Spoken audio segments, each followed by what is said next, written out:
Oi gente, tudo bem? Aqui é a Carol, uma das professoras da Atena, e hoje nós estamos de volta, mas a gente veio com um vídeo um pouquinho diferente. Ao invés de a gente tratar de eixos temáticos, como a gente já vinha tratando antes, eu quis trazer uma temática um pouco mais específica, mas que eu acho muito importante para o Enem desse ano, que é a identidade nacional no Enem. Esse tema ele é importante para a gente, não só para a prova de redação, como também para a prova de linguagens e a prova de humanas. Tá? Eu quis trazer duas perspectivas que envolvem essa temática para vocês, que é a perspectiva sobre os patrimônios nacionais e a partir do movimento modernista, do modernismo. Vamos começar com os patrimônios nacionais e primeiro a gente tem que entender o que são eles, como eles são divididos, né? Vamos conceituar isso aí um pouquinho melhor. Os patrimônios nacionais eles podem ser naturais, e aí como exemplo nós vamos ter a Chapada dos Veadeiros, a gente tem Fernando de Noronha, o Parque da Foz do Iguaçu, todos são patrimônios naturais nacionais. A gente também tem os patrimônios culturais, que por sua vez vão se dividir em imateriais. A receita do pão de queijo de Minas, por exemplo, é um patrimônio cultural imaterial. A gente não tem um pão de queijo guardado para sempre, para nos lembrar do pão de queijo, mas a receita ela é regulamentada pelo IFAM. Tá? A gente também vai ter os patrimônios culturais materiais. Isso já fica um pouco mais claro. Por exemplo, a cidade de Brasília é um patrimônio cultural material do Brasil. Como eu tinha dito, o responsável por cuidar desses patrimônios é o IFAM, que é o Instituto do Patrimônio Histórico-Artístico Nacional, criado aí no século XX para corresponder às expectativas dos patrimônios brasileiros, a preservação desses patrimônios. É ele também que decide o que vai se tornar um patrimônio, tudo bem?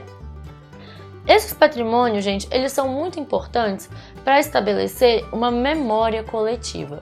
Como assim uma memória coletiva?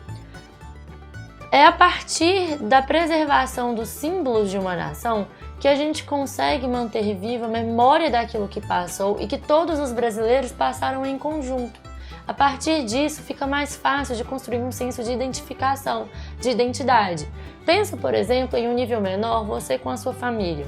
Muitas vezes, mesmo sem ter tanta afinidade, você carrega um carinho muito grande pelos membros da sua família porque vocês compartilham de memórias coletivas muito importantes. É o mesmo raciocínio para uma nação. Quanto mais valorizada é a memória coletiva de uma nação, melhor e mais bem construída, mais forte e consolidada vai ser o seu sentimento de identidade nacional. Os patrimônios eles entram então como uma forma de preservar, de manter viva e de concretizar essa memória coletiva. Nesse sentido, é muito importante da gente falar de uma educação patrimonial. Tá? O que seria educação patrimonial? Ela é promovida pelo IFAM e ela é uma forma dos professores e das escolas se preocuparem em trazer para as matérias regulares uma perspectiva patrimonial. Então, ao invés de eu só explicar a matéria de história, por exemplo, falando ali sobre o período do ouro brasileiro, eu posso fazer uma excursão com os alunos de Belo Horizonte para Ouro Preto, eu posso mostrar fotos da cidade de Ouro Preto, em que esse movimento foi muito importante e que é um patrimônio cultural brasileiro. Tá? Outro ponto importante da gente discutir aqui sobre os patrimônios é a ausência de valorização não só do governo, como também dos próprios cidadãos brasileiros. Isso ficou muito evidente para a gente com o incêndio recente que passou no Museu Nacional do Rio de Janeiro. Né? O museu ele foi incendiado, as doações foram muito pequenas, principalmente se a gente comparar com o incêndio que aconteceu alguns meses depois, que foi o da Catedral de Notre Dame na França, que arrecadou bilhões de euros em doações em muito pouco tempo, mostrando uma valorização de um patrimônio cultural muito maior por parte dos franceses do que aqui no Brasil. Seguindo agora, vamos falar um pouco sobre o modernismo. Tá?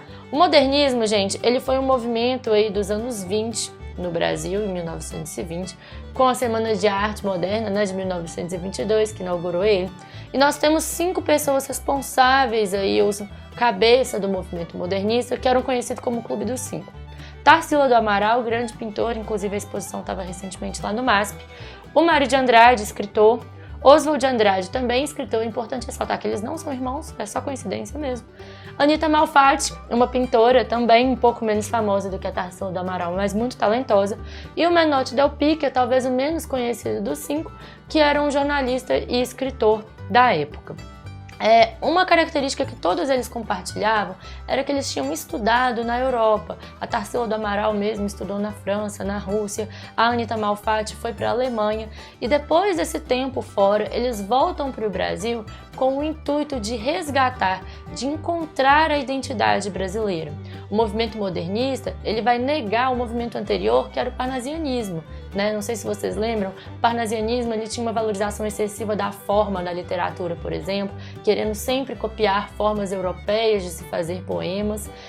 E o modernismo vem querendo acabar com isso, não só na temática. Vamos trazer temáticas brasileiras, mas falar dessas temáticas de uma forma brasileira.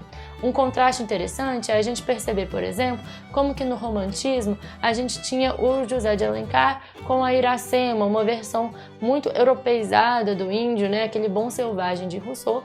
E aí o modernismo vem trazendo também a temática indígena, mas a partir de uma visão muito mais nacional. Ele entra aqui então como o primeiro movimento não só artístico, mas cultural de busca da identidade brasileira. Um dos trabalhos mais famosos, gente, desse movimento é o Macunaíma, o Herói Sem Caráter, escrito pelo Mário de Andrade. Ele vai retratar de uma forma metafórica, inclusive, a construção e o nascimento da nação brasileira, né, a partir dos irmãos aí do Macunaíma. É muito interessante para a gente entender melhor a formação do nosso país. O modernismo deixou raízes pra gente até hoje, a arte brasileira se transformou a partir disso e foi muito valorizada, inclusive internacionalmente, a partir do trabalho dos modernistas. É interessante vocês usarem então como um repertório para mostrar que a valorização da identidade nacional, ela não só é possível, como ela é muito positiva, e o Brasil tem muitas coisas legais a oferecer. Espero que vocês tenham gostado, que ajude vocês a trabalhar esse tema que eu sei que é complexo, que é falar de identidade, porque lida com questões mais abstratas. Leiam mais sobre o modernismo, volta aí no caderno de literatura, procurem se informar sobre o patrimônio nacional. Eu vou deixar o site do IFAM aqui na descrição para vocês entrarem lá. E é isso. Beijos, até a próxima. Se inscrevam no canal, segue a gente lá no Instagram e até mais.